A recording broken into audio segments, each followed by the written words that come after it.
अस्सलामुअलैकुम वरहमतुल्लाहि वबरकातुहू। नाज़रीन, मैं आपका मेज़बान हाफिज़ मोहम्मद फ़सीहुद्दीन मेदक और आप देख रहे हैं मेदक फास्ट न्यूज़। आइए डालते हैं आज की खबर पर एक नज़र।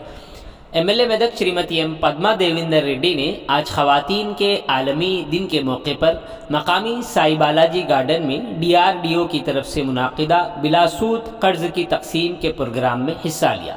इस मौके पर उन्होंने कहा कि सेल्फ हेल्प सोसाइटीज़ ने बाकायदगी से बैंकों को कर्ज़ वक्त पर अदा करके बैंकों से मुआफ़ी हासिल की और आज हमें बैंकों को चलाने का एजाज़ हासिल हुआ है। उन्होंने कहा कि ख़वातीन एक तक महदूद रहने के बजाय पैदावारी और गैर पैदावारी दोनों शोबों में पैदावारी शोबे में सबकत ले जाएं तो मुल्क तरक्की करेगा।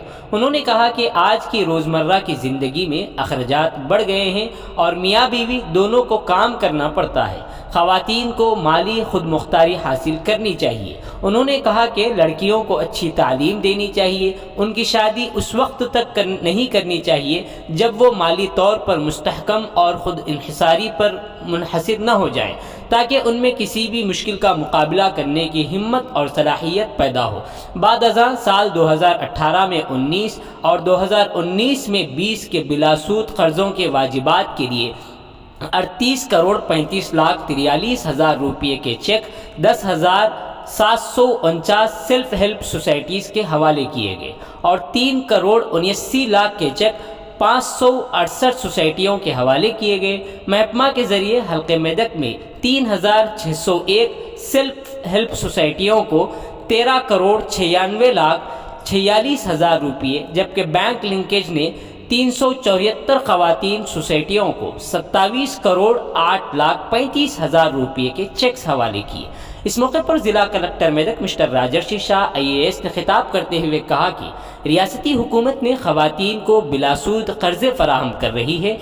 ऐसा मुल्क में किसी और रियासत में नहीं है और ख्वाहिश की कि वो इन कर्ज़ों से फ़ायदा उठाएं और बतौर कारोबारी तरक्की करें। उन्होंने कहा कि ज़िले बैंक लिंकेज और कर्ज़ फराहम करने में रियासत में दूसरे नंबर पर है और ख़वातीन भी कर्ज़ों की अदायगी सही तरीके से कर रही है। उन्होंने मशवरा दिया कि औरत अच्छी होगी तो ख़ानदान अच्छा होगा और बच्चों को अच्छी तालीम देनी चाहिए। ज़िला कलेक्टर राजर्षि शाह ने यौम ख़वातीन के मौके पर रुकने असम्बली मेदक श्रीमती एम पद्मा देवेंद्र रेड्डी को एजाज़ से नवाजा।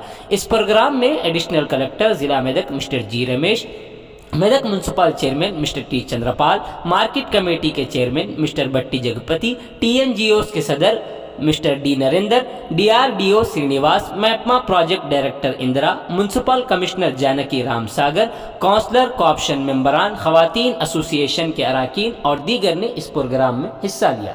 आइए इस सिलसिले में एक तफसीली रिपोर्ट आप हजरात के पेश खिदमत है। नाज़रीन, जैसा कि आप देख रहे हैं, हम ज़िले मेदक की तारीख़ में पहली मरतबा उर्दू ज़ुबान में आप तक ज़िले की अहम खबरें पहुँचा रहे हैं। लिहाजा हम आपसे गुजारिश करते हैं कि आप लोग भी ज़रूर हमारे चैनल को लाइक करें, शेयर करें और सब्सक्राइब करें और साथ ही साथ बेल आइकन के बटन को भी दबा दें, ताकि हमारी जानिब से जब कभी भी किसी भी किस्म की अपडेट दी जाए तो उसकी इत्तला आपको नोटिफिकेशन के ज़रिए सबसे पहले मिल सके। नाज़रीन, अगर आप लोग अपने कारोबार या किसी और किस्म के मुताल्लिक़ हमारे चैनल पर इश्तिहार देना चाहते हों या फिर एडवर्टाइजिंग करवाना चाहते हों तो हमारे सेल नंबर 9000214611 पर हमसे रब्त पैदा करें।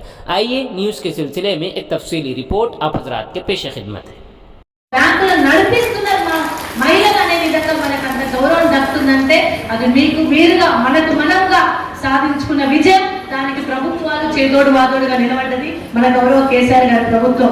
ఈ రోజు మహిళా దినోత్సవం సందర్భంగా మనకు 18, 19వ సంవత్సరం, 19, 20వ సంవత్సరానికి సంబంధించి వడ్డీ లేని రుణాలను మనకి ఇన్సెంటివ్ లో ఇచ్చినందుకు మన గౌరవ ముఖ్యమంత్రి గారికి మనందరి తరఫున కూడా నేను ధన్యవాదాలు తెలియజేస్తా ఉన్నాను. నిజంగా కూడా ఒకప్పుడు మహిళలను మనం ఇప్పుడు చూసుకోవాలి.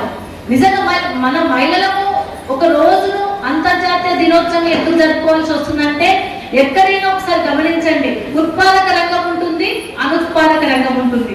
ఉత్పాదక రంగం అంటే పైసలు సంపాదించుడు, అనుత్పాదక రంగం అంటే పనికిరాని పని, అంటే మన ఇంట్లో గిన్నెలో పండుగలకు ఖర్చు అయింది అనుకో, చీర కొనుక్కుంటాం, పిల్లలకు కొనాలి, వాళ్ళని అక్కడ తీసుకోవాలి, ఇక్కడ తీసుకోవాలి, ఖర్చు అయింది అనుకో, దాన్ని ఎట్లా చెప్పుకోవాలని పొదుపు పథకం ద్వారా మనం ఆలోచన చేస్తాం. అంటే ఈ ఒక నెలలో మనము ఆలోచన చేసి ఈ నెలలో ఇంత ఖర్చు పెట్టుకోవాలి చెప్పుకోవాలి. ఈ నెలలో ఇంత ఖర్చు అయింది, ఈ నెలలో ఇంత అప్పు చేసినాం, ఈ నెలలో ఇంత అప్పు కట్టాలి, ఈ అప్పు ఇంత కట్టాలని ఒక మహిళలు ఆలోచించినంతగా పురుషులు ఆలోచించలేరు. అవునా కాదా? అవును కాదా? ఒక మహిళ మాతృదేవో భవ, మొదటి గురువు అమ్మ.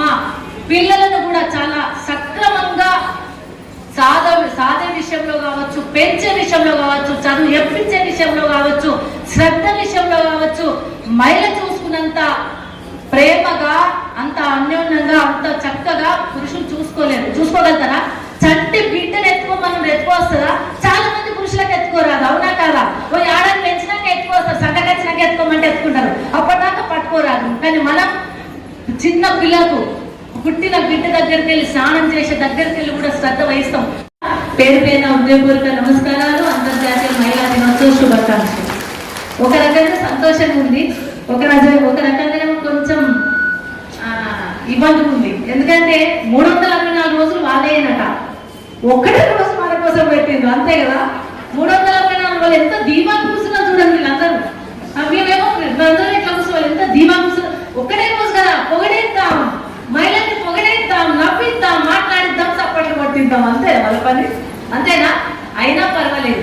మహిళలందరూ కూడా ఒకప్పుడు ఒక సామెత ఉండే, పాత సామెత మనం విన్న, లేదా ప్రభుత్వం నుండి ఎంత వస్తుంది జిల్లాలో, నేను దేనికి ప్రాధాన్యత క్రమంలో ఖర్చు పెట్టాలని వాళ్ళు బడ్జెట్ డిసైడ్ చేస్తారు. కానీ మన మహిళ ఇప్పుడు కాదు, భర్త ఎప్పుడైతే సంపాదించి పైసలు చేతిలో పెట్టిందో అప్పుడే బడ్జెట్ డిసైడ్ చేసినాం. మన బడ్జెట్ చూసే రాష్ట్ర దేశ ప్రభుత్వాలు కూడా బడ్జెట్ ప్రవేశపెడుతున్నాయి. ఎందుకంటారా? మన పైసలు తెచ్చిస్తే మనకు ఒక 10,000 రూపాయలు తెచ్చిచ్చిన అనుకో, సపోజ్ ఆ 10,000 రూపాయలలో మనం దేనికి ఎంత వాడాలని భర్తతో చర్చించి మాట్లాడి గిట్ల చేద్దామంటారు. ప్రభుత్వం ఒక సుట్టం ఎక్కువ వచ్చింది అనుకో, ఆ నెల ఖర్చు ఎక్కువైంది అనుకో, ఆ ఖర్చులు ఎట్లా మళ్ళా సరిపుచ్చుకో. సౌకర్యం మంచినీళ్ళు 70 సంవత్సరాల స్వతంత్ర భారతదేశంలో ఇప్పటికీ చాలా రాష్ట్రాల్లో మంచినీళ్ళు లేక కరువు కాటకాలతో బిందెలు పట్టుకొని ఆ పట్టుదలకి వెళ్ళి నీళ్లు తెచ్చుకుంటున్నాం. మహిళలు చూస్తున్నాం పక్క రాష్ట్రంలో, కర్ణాటకలో కూడా. కానీ ఈ రోజు మన దగ్గర మొత్తం మహిళలందరికీ మా కనీస సౌకర్యం మంచినీళ్ళు ఇవ్వాలని చెప్పి యావత్ తెలంగాణలో కోట్ల రూపాయలు ఖర్చు పెట్టి ఓఎస్ఎస్ఆర్ కట్టి ఇంటికి మంచినీళ్ళు ఇచ్చి మన ఆత్మగౌరవాన్ని కాపాడింది మన గౌరవ ముఖ్యమంత్రి గారు. అందుకే నాకు అనిపిస్తుంది మంచినీళ్ళ సౌకర్యాన్ని కూడా దేశంలో కల్పించలేకపోతుంది. కాబట్టి గౌరవ ముఖ్యమంత్రి గారు బీఆర్ఎస్ అనే పార్టీని పెట్టి నేను మొత్తం దేశంలో నీళ్ళు ఇస్తాన విధంగా ముందుకెళ్తున్నందుకు మన ముఖ్యమంత్రి గారు ధన్యవాదాలు తెలియజేస్తా ఉన్నాను. అదే 36 జుట్లు కలిసి ఉంటే కదా 3 శిఖలు కలిసి ఉన్నాయి అందులో, అవునా కాదా? కానీ దాన్ని తిరగరాసింది ఎవరు? ఇప్పుడు ఎవరు కలిసి ఉన్నారు? ఇంతమంది చరిత్ర తిరగ రాసింది మహిళలు, ముఖ్యంగా మన తెలంగాణ మహిళలు.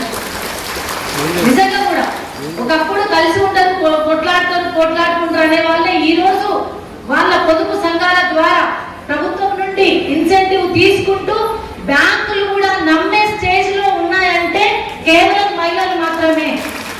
వీళ్ళెవరన్నా పురుషులు వాళ్ళందరూ బ్యాంకు దగ్గరకు పోతే బయట నిలబడే మాట్లాడవయ్యా నువ్వు అప్పు కట్టలేవనే పరిస్థితి ఉంది. కానీ మా మహిళలు పోతే వచ్చి కూర్చేసి, ఒకప్పుడు మన పూర్వీకులు ఏం చేసినంటే ఆడవాళ్ళు సున్నిత మనస్కులు సున్నిత శరీరమైన గలవారు కాబట్టి వాళ్ళని ఇంట్లోనే ఉంచాలి, వాళ్ళకి ఇబ్బంది కలగకూడదు అని చెప్పేసి పురుషులు బయటకు వెళ్ళి అప్పుడున్న కాలంలో హంటింగ్ కావచ్చు, అప్పుడున్న వేట కావచ్చు, సంపాదించడం కావచ్చు, ఆ విధంగా చేసి మనల్ని వంటింటిగా పరిమితం చేసిండ్రు. అయినా మంచిదే కదా అనుకున్నాం. మనం ఏమనుకున్నాం? మంచిదే కదా, వాళ్ళు సంపాదించుకు వస్తారు, మనము ఖర్చు పెట్టి వాళ్ళకి వంట చేసి పెట్టుకుంటూ ఉందాం అనుకున్నాం.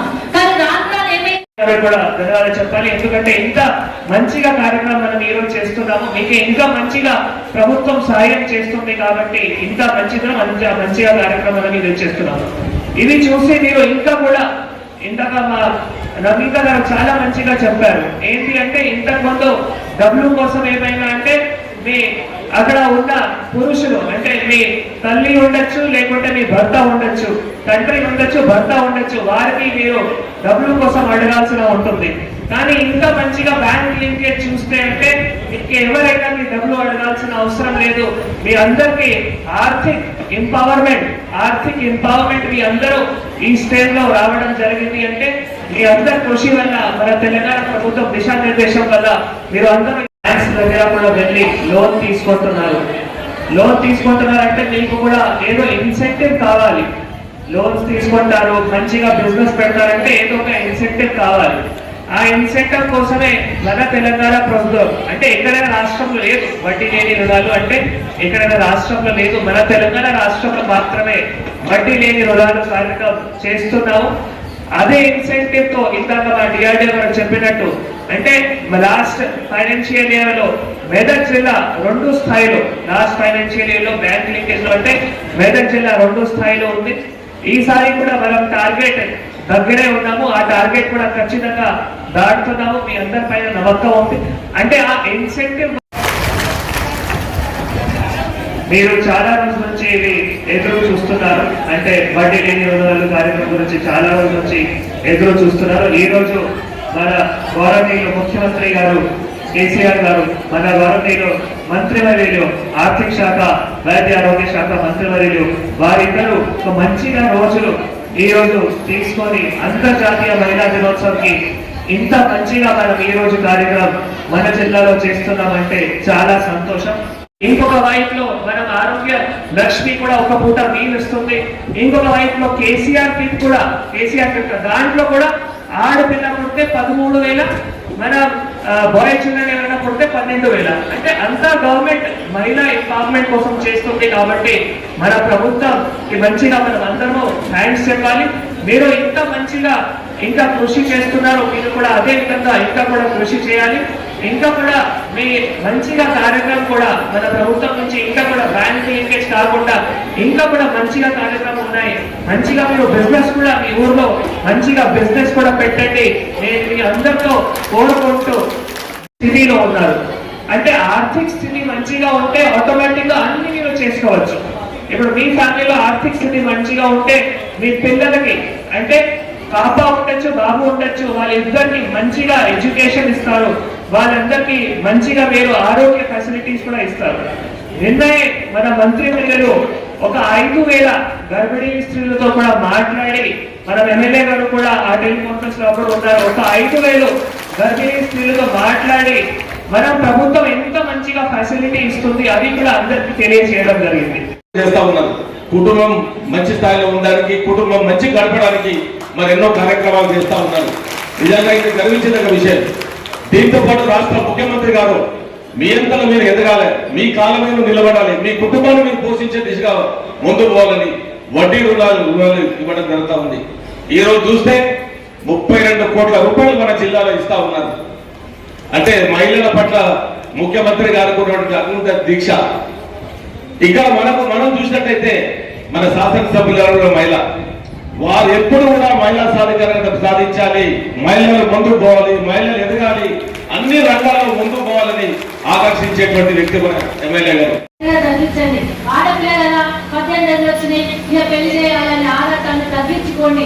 ఈ రోజు ఆడపిల్లల్ని చదివించి ఆర్థికంగా ఎదుగుతేనే మహిళా సాధికారత. చాలా మంది చెప్తారు మహిళా సాధికారత మహిళా సాధికారత మహిళా సాధికారత అంటే మాట్లాడతారు రాదు. మహిళా సాధికారత సాధించాలంటే మూలం తల్లి తన బిడ్డను చదివించుకోవాలి, తన బిడ్డను ఆర్థికంగా మరి ఇలాంటి అప్పుడు కల్పించింది అసెంబ్లీలో అధికారం, పార్లమెంట్ లో పవర్, రాజ్యాంగం మనకు కల్పించింది. దాని చుట్టే మనం నడుస్తున్నాం. మహిళలందరికీ మహిళా దినోత్సవ శుభాకాంక్షలు తెలియజేస్తూ ఈ యొక్క కార్యక్రమం మెదక్ జిల్లా కలెక్టర్ గారి ఆదేశాల మేరకు మెదక్ జిల్లా డిపిఆర్ఓ గారు మా శాంతి కుమార్ సార్ గారి పర్యవేక్షణలో ఈ యొక్క కార్యక్రమం తెలంగాణ సాంస్కృతిక కళాకారుల చేత నిర్వహించడం జరుగుతుంది. Thank you. హృదయపూర్వక నమస్కారం తెలియజేసుకుంటున్నాను సార్. ఈ రోజు అంతర్జాతీయ మహిళా దినోత్సవం అనేది మనకు 1909లో మనకు న్యూయార్క్ సిటీలో ఒక చిన్న ఉద్యమం ద్వారా స్టార్ట్ అయింది. రికార్డ్ ప్రకారం 1911లో ఇదొక ప్రోగ్రామ్ గా ఐక్యరాజ్యసమితి గుర్తించి అనేక దేశాలలో శ్రీనివాస్ గారు డిఆర్డిఓ డిఆర్డిఏ మెదక్ గారు యువ అధికారిగా విశేష సేవలు అందిస్తూ గ్రామీణ అభివృద్ధి ధ్యేయంగా ముందుకు సాగుతూ పలుమార్లు రాష్ట్ర ప్రభుత్వం చేత శభాష్ అనిపించుకున్నటువంటి శ్రీ అనంతుల శ్రీనివాస్ గారు డిఆర్డిఓ డిఆర్డిఏ మెదక్ గారు ఈ కార్యక్రమాన్ని ఉద్దేశించి మాట్లాడవలసిందిగా కోరుతూ ఉన్నారు.